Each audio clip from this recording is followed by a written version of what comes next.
जादुई मोती। एक गांव में एक बूढ़ी औरत रहती थी। ढलती उम्र के साथ उसकी परेशानियां भी बढ़ रही थी। फिर भी वो बहुत मेहनत करती थी और सिलाई का काम करके घर चलाती थी। उसके 2 बेटे राम और श्याम नौजवान थे। वो रोज शहर जाकर काम ढूंढती थी, पर उन्हें कोई भी ठीक काम नहीं मिलता था। कई सालों तक ऐसे ही चलता रहा और एक दिन उनकी बूढ़ी माँ की तबीयत खराब होने के बाद उनकी माँ उन्हें छोड़कर चल बसी। राम और श्याम दोनों को कुछ समझ नहीं आ रहा था कि ये क्या हो गया। वो खुद को बिल्कुल भी संभालने की हालत में नहीं थे और वो लोग बहुत बेसहारा महसूस कर रहे थे। और तभी उनकी मौसी वहाँ पहुँची और जोर जोर से रोने लगी।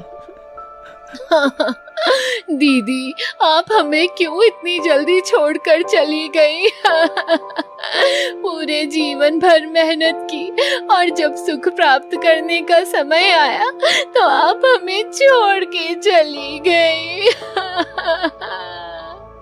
उनकी मौसी को देख राम और श्याम भी रोने लगे और फिर उनकी मौसी उन्हें चुप कराने लगी। और तभी उनकी मौसी को उनकी माँ की याद आई। बच्चों, दीदी ने सारा जीवन तुम्हारे लिए लगाया और उन्होंने तुम्हारे लिए मुझे कुछ दिया है जो अब तुम्हें देने का समय आ गया है। वो एक पुराना सा दिखने वाला एकदम पुरानी लकड़ी से बना एक छोटा सा बक्सा उनके हाथ में दे देती है। राम और श्याम उसे गौर से देखते हैं। तभी उनकी मौसी बोलती है, बच्चों, इसे दीदी ने मुझे तुम्हें देने को कहा था और हाँ, याद रहे तुम दोनों इसे साथ ही खोलना और अकेले में, यही दीदी की इच्छा थी। और फिर उनकी मौसी वहाँ से चली जाती हैं। वो लोग तुरंत अपने कमरे में जा दरवाजा बंद कर उस बक्से को खोलते हैं। खोलते ही उन्हें ऊपरी हिस्से में एक चिट्ठी मिलती है जिसमें लिखा होता है, बच्चों, ये तुम्हारी माँ की तरफ से एक उपहार है। इस बक्से के नीचे तुम्हें 2 चमचमाते मोती मिलेंगे, दोनों के लिए एक एक। इन्हें अपने हाथ में रख पूरब की दिशा में चलते रहो, तुम्हें तुम्हारी तकदीर मिल जाएगी। राम और श्याम सोचते हैं कि अगर माँ ने कहा है तो उनकी इस बात को टाला नहीं जा सकता। दोनों एक मोती लेकर पूरब की दिशा की ओर चलना शुरू कर देते हैं। कई दिनों तक चलते रहते हैं। उन्हें ये भी नहीं खबर होती कि वो कहाँ जा रहे हैं।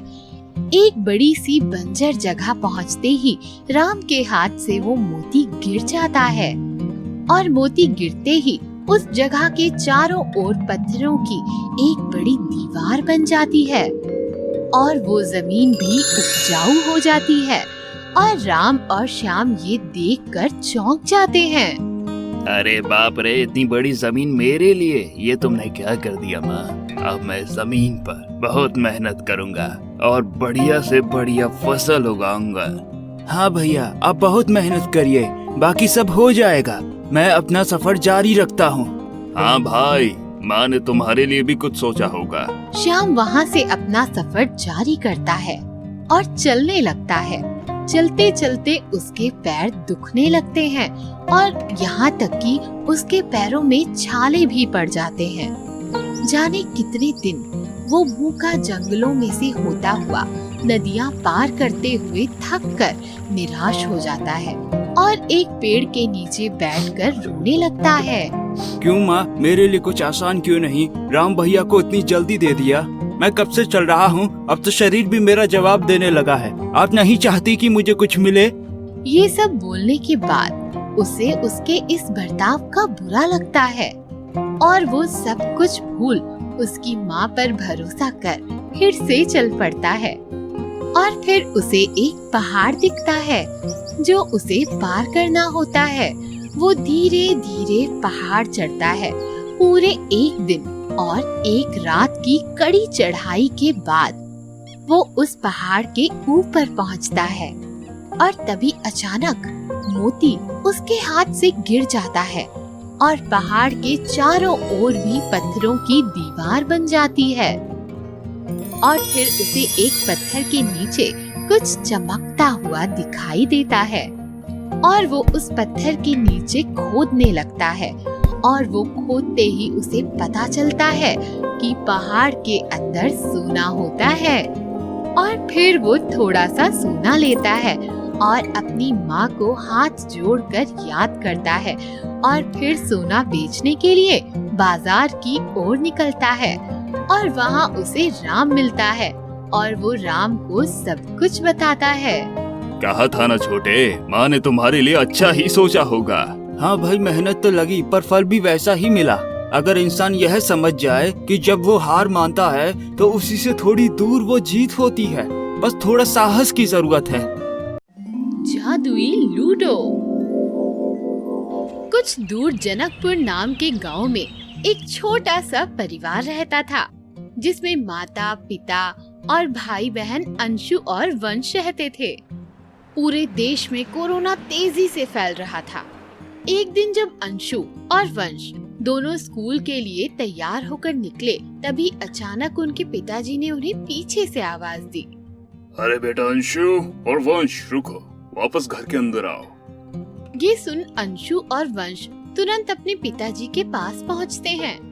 बेटा, अभी मैंने पढ़ा कि कोरोना वायरस के काफी तेजी से फैलने पर स्कूल, कॉलेज और बाकी सारी जगह बंद हो गई हैं और कुछ समय बाद ही खुलेंगी। अरे वाह, छुट्टी! अब तो रोज लूडो खेलेंगे, क्यों अंशु दीदी? हाँ, अब तो पढ़ाई की भी छुट्टी ही समझो। मजा आ गया, अब हम सारा दिन साथ खेल सकेंगे। माँ, हम चाची के घर जाएं, वहाँ पर हम हरी के साथ लूडो खेलेंगे और काफी मजा आएगा। ठीक है बेटा, पर संभाल कर जाना। अंशु और वंश अपनी चाची के घर पहुँचते हैं और वहाँ हरी से मिलते हैं। हरी उन्हें देखते ही हंसने लगता है। आगे लूजर लोग।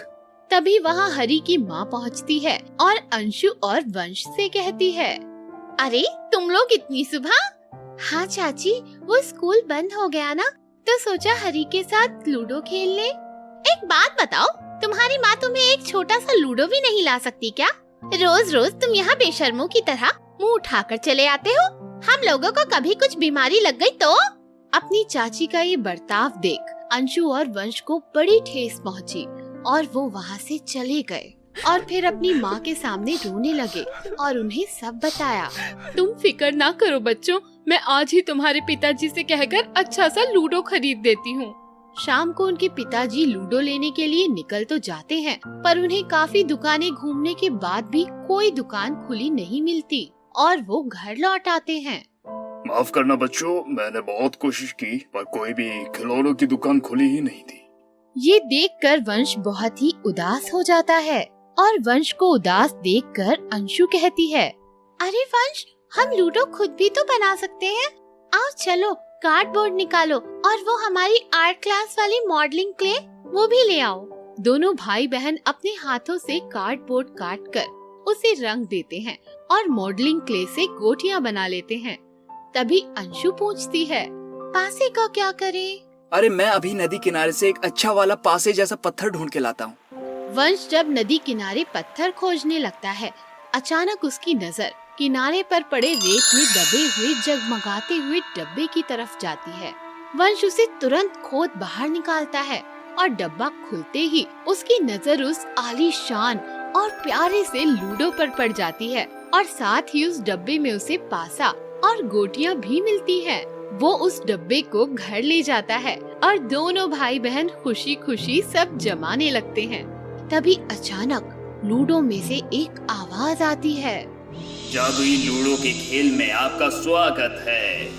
जीतने वाले को मिलेगा इनाम और हारने वाले का उड़ेगा मजा और बेईमानी करने वाले को मिलेगी सजा और आएगा सबको बड़ा मजा।